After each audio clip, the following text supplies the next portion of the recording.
Hey everybody, it's Alex Miller at Capnion here. In a second, I'm going to get into talking about why the parade of exciting, slightly new and better large language models might actually present a headache for you if you're someone trying to build something practical at a business that needs to make dollars and cents down the line. Before I get into it, I got to thinking about this because these new models are grist for the AI media, you might say, all these newsletters and publications that have popped up talking about AI. And of course, these new models are always presented as great, exciting news, and there's a lot that's good in it. But as I mentioned, for some of us, not everything is good. And the problem with the media sometimes is it's for a generic person off the street to have fun a bit.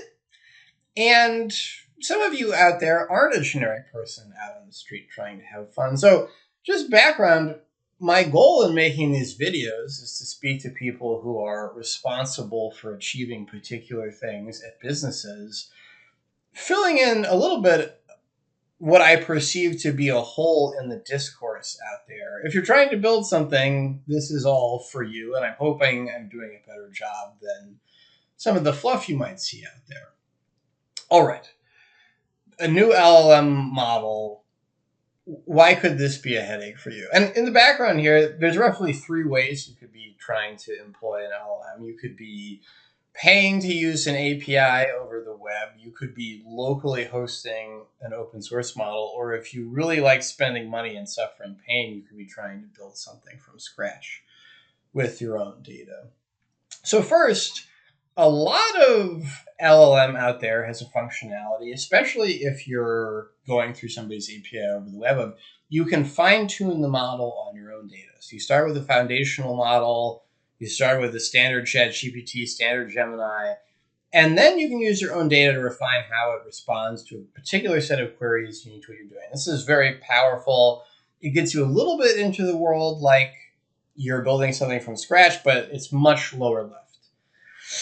But any kind of refinement you do is going to be particular to that base model. And it's already happened that maybe that base model won't be available from that provider forever. So you could put a lot of work, sink some money into refining some model, and then the people that provide that model don't want to provide it at all anymore. And you don't automatically transfer that work of refinement to the new thing. I have seen quite a few people on LinkedIn that this happened to, and they had a bad time with OpenAI and ChatGPT in particular. So it's not theoretical. It's a headache that people have experienced in real life. So next, this is something you could easily take care with and avoid, but the cost can be very different if you're going over the web for these different models. You want to take care. And so I've had this experience personally building something. If you don't tell the API what model you want explicitly, it's going to give you the newest, hottest model. And often it's a lot more expensive. And this is like a classic kind of bait and switch cost game that we've all seen before. Probably 100 places that never had anything to do with AI.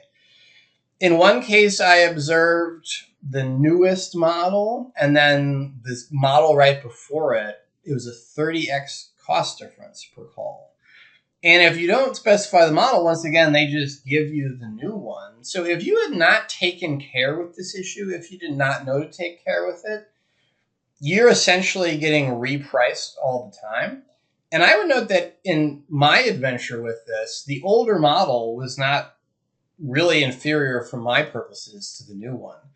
So being on an unpredictable cost roller coaster you're not getting filled in on and not getting any extra value is not a way to do something at a business or anywhere where you're just not setting money on fire for fun. It's also true, and this is true absolutely anywhere, maybe you have concerns about safety. And here for business, when I say safety, I mean, is it going to do something embarrassing? Is it going to, more so than it did its job, it didn't do its job?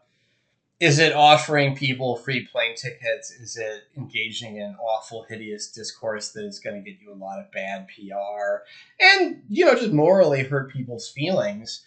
All these calculations are particular to a given model. And if you go to the newer model, they might not be correct. So on model A, we tested it, we have confidence it's going to behave. Model B, you can't really have that confidence. And I would even say, as someone that follows this parade of new models, a lot of recent work has been about making them more interesting, a little less dry, more colorful the way a person would be. But this tends to be correlated with getting too excited and being naughty. So I really do think there's a lot of room to worry that when you upgrade to that new model, you really do need to look at it almost from scratch and think about, well, the old model behaved, is the new model going to behave? I mentioned these three modes of trying to use an LLM.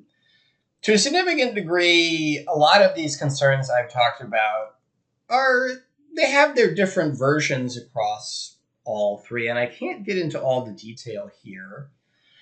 I will say, the answer to all these concerns I'm having, and this is something that happens in the software world all the time, is you want some model that you know and understand that's fixed, you know what it is. You don't have to change if you don't want to change.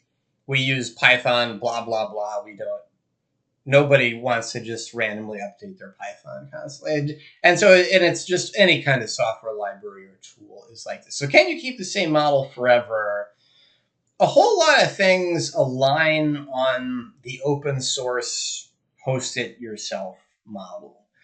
And that's a scenario where there is a straightforward way of, we obtain this open source model. We don't need to depend on anything outside our organization to keep using it.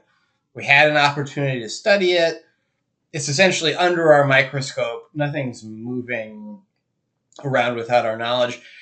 Compared to the other two, that's probably where you're safest from these kinds of problems I've been discussing in this video.